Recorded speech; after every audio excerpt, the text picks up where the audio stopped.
Hey everybody, I'm Captnzap. Today we're launching TNT with our snow skipper. We're gonna also launch ourselves and see how this looks on the other side. Woo! Oh, what the? Ah! Whoa, where are we? I wish I had cords on. Oh man, that was awesome. Anyway, welcome to the video. I hope you guys enjoy.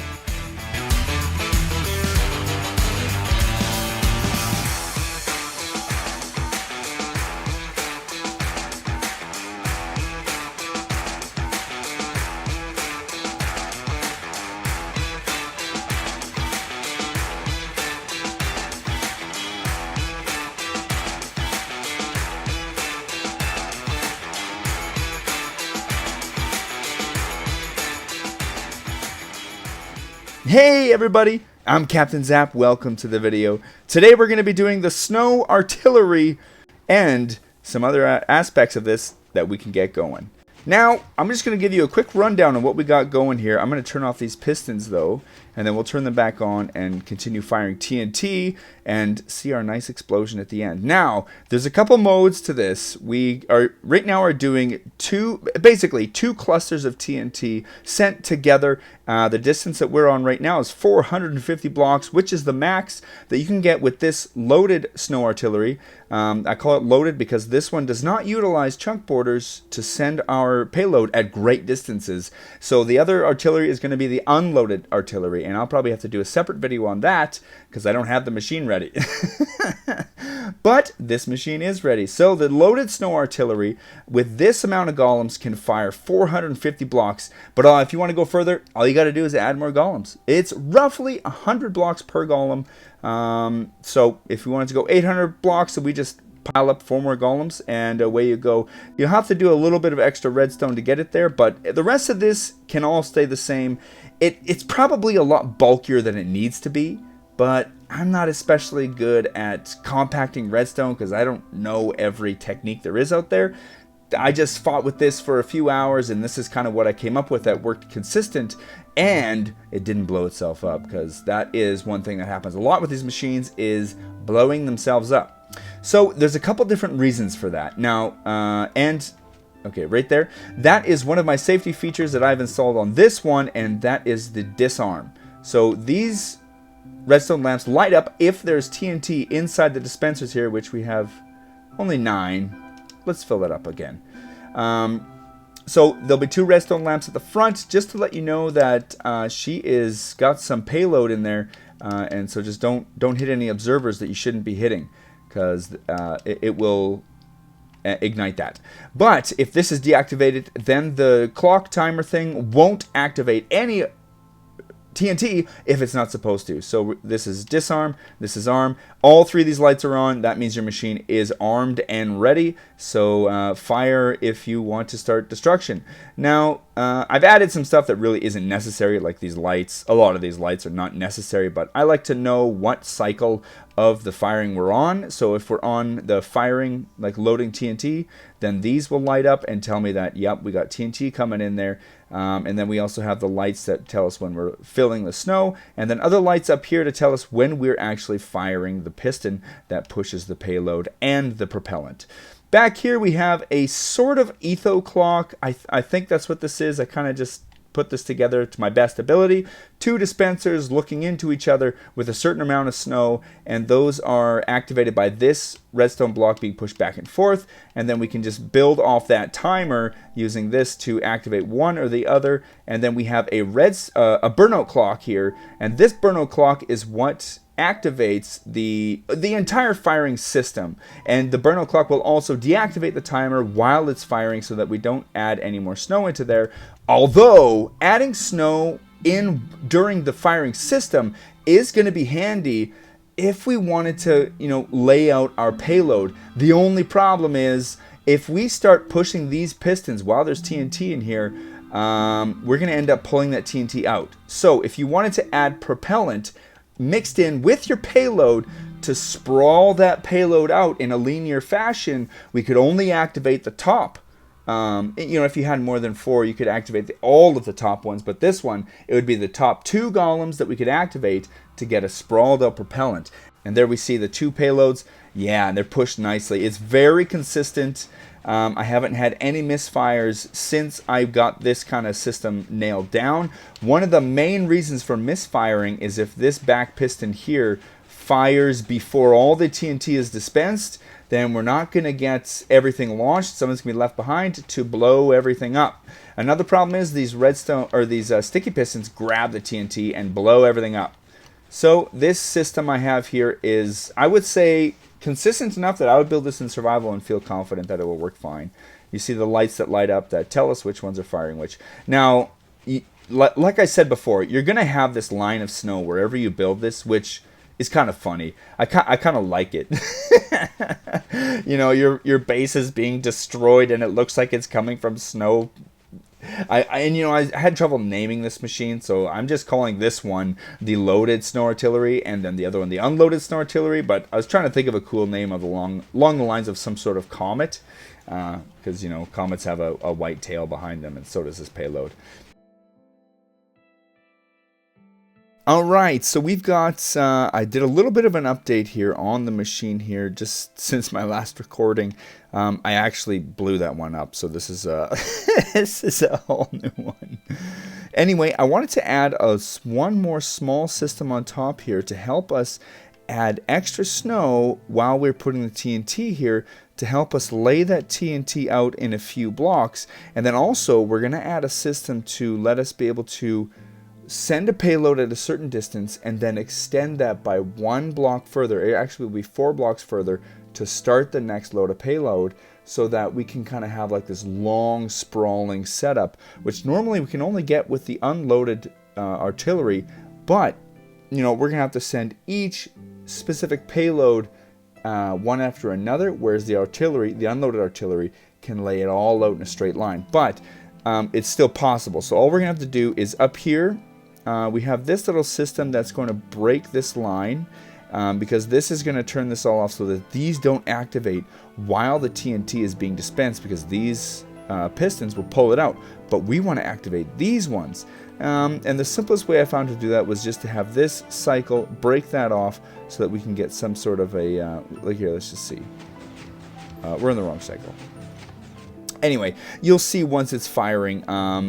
But the other thing I want to add is the ability to add one item to the timer, so that the next time we send a payload, it's a little bit further down the line.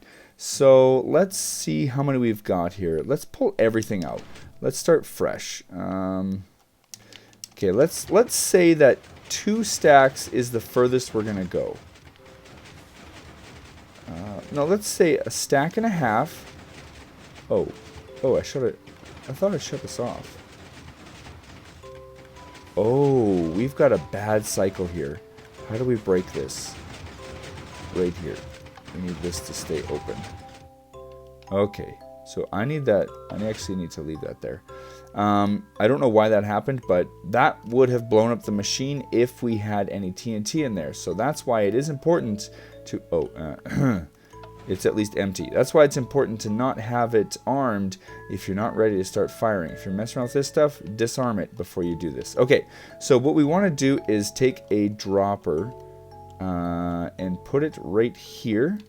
And then we're going to put a hopper right here. And then what this is going to do, every time it finishes one of these timing cycles... Oh wow, no.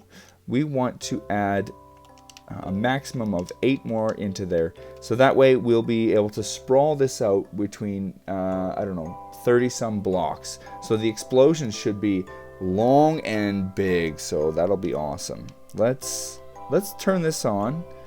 Let's arm it with some TNT. I think a stack on each side is enough. Let's get another stack actually. And then I'm gonna let this run through, and then we're gonna go and look at the explosion. Yeah, I'm gonna have to figure out a good way to be able to get into all these components comfortably for survival. I mean, realistically, you'd be building this and then firing everything off, and I would honestly just break it all and fly away and pretend I was never there. But I don't know, maybe you could build these on your base and have it set so that if somebody starts loading your base, it's automatically gonna have... Oh, you could actually have TNT ready for them in the chunks that they're going to load approaching your base. And we could set this to fill every chunk up to, like, I don't know, 20 chunks with TNT.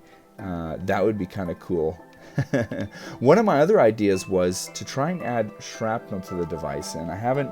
I'll probably work this out with the unloaded artillery, because I think it's a little complicated, and I've already kind of put a whole lot of complication into this, but I want to be able to put TNT in here, and then I want to be able to fire a ton of arrows, because I have this feeling that if you launch the arrows and the TNT, everything together, the TNT is going to do this awesome explosion, and then the arrows are also going to do this awesome spread and do some shrapnel damage. That's what I'm picturing.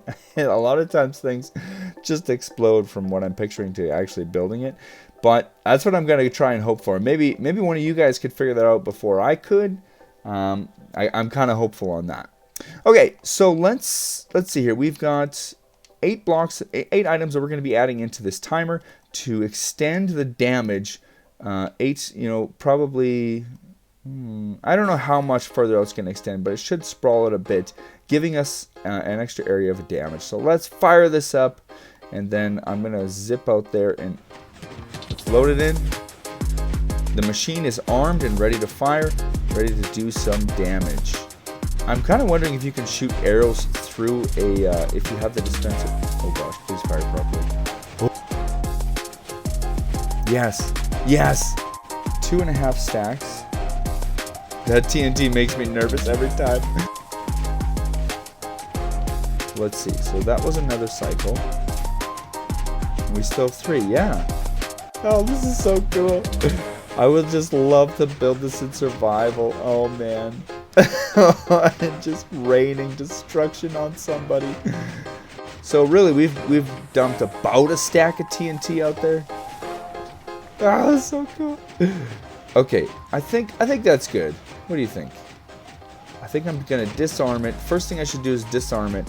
Anytime you have TNT in here, disarm it before you do anything with the timer, because if you go and mess with the timer and it accidentally just hits the end of it and starts firing, yeah, I don't know, you might be exploding your whole machine. But I mean, if you've already sent all your TNT, then whatever. Let's see. Boom. Okay. Disarm this. Let's just go. Let's see. Whoa. Oh, yes! That was insane. So that was roughly a stack, maybe a little bit more of TNT. I think that's going to be about it for this video. I haven't done any tutorials on this kind of stuff yet, but you did kind of see a good look at it, so I'm sure a lot of you could figure that out from there, and probably a lot of you can come up with a better system than what I have. I kind of just more want to submit, the idea of what we want to do here. We want to destroy. Anyway, if you guys like the video, then yeah, hit that like button, subscribe. Thank you so much for 300 subscribers.